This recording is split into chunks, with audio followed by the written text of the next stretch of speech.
Ayan guys, good morning. Magluluto tayo guys ng tilapia guys. Sinabawang tilapia. Ayan, magsigang tayo ng tilapia. Ayan guys. Pakulo muna tayo ng ating tubig. Lagay na natin to guys ang kamatis. Ayan. At saka ng luya at sibuyas. So, ayan guys, pinagsabay-sabay ko na. Papakuluin lang natin to guys bago natin ilalagay ang isdang tilapia. So, ayan, balikan natin mamaya-maya kapag kumulo na siya. Guys, kumukulo na. Pwede na natin ilagay yung ating isdang tilapia. So, ayan, unahin natin ang ating ulo. Sumunod ay buntot. So, ayan. Sumunod ay yung gitna. Isang tilapia lang guys ang binili ko kanina. Kasi bawal ko kay Mika kasi malansa. Dahil hindi pa siya tapos sa kanyang pagtuturok sa anti-rabies. So, ayan. Hindi ko alam kung magugustuhan to ni Sian. Open mo. Tapos ilagay na natin ang ating sili haba. Ayan. Ang padagdag ng anghang. Lakyan mo tayong butas. So, ayan. Mekos-mekos lang natin mga guys. Maglagay lang tayo dito guys ng magic sarap. So, ayan. 10 magic sarap guys ang nilagay ko para masarap.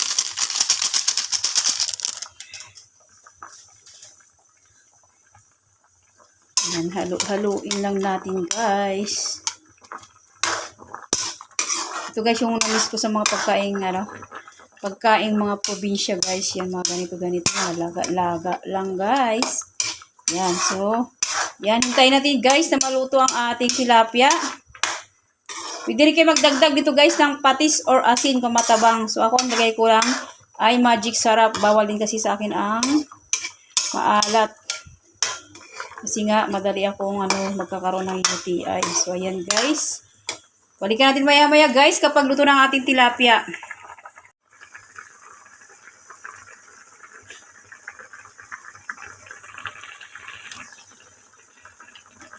So, ayan guys. Luto ng ating tilapia. Mabilis lang kasi ito maluto. Ayan. Ayan siya. Ayan. Pwede natin ilagay ang ating talbos ng kamote. Ay! Ayan.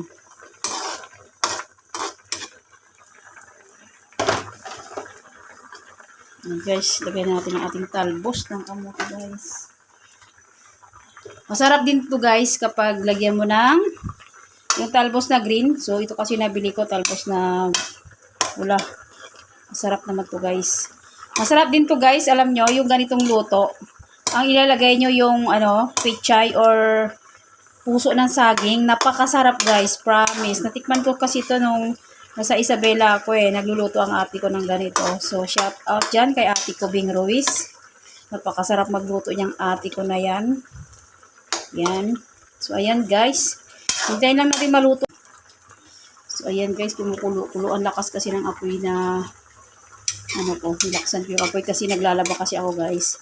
Para mabilis siyang maluto. So, ayan, luto na to guys. So, ayan, ang ating ulam for today's video guys. Ayan, ang sinabawang tilapia. Ang ating ulam for today's video, sinigang na tilapia. Pwede rin kayo guys magdagdag dito ng kalamansi. So, kasi ako hindi ako naglagay ng kalamansi. Ganyan lang siya. Isang buong magic sarap lang guys ang nilagay ko at mga 3 kalahating basong tubig siguro guys. So, ayan. Luto ng ating tilapia guys. Pwede natin itong patayin. So, thanks for watching guys. God bless mga guys. Masarap na naman ang ating tanghalian for today's video. Bye!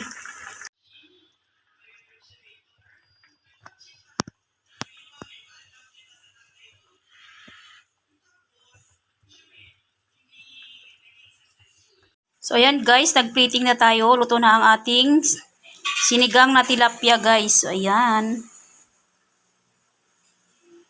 Nag-usok-usok pa siya guys, oh. So, thanks for watching guys. Kain na tayo. Yan.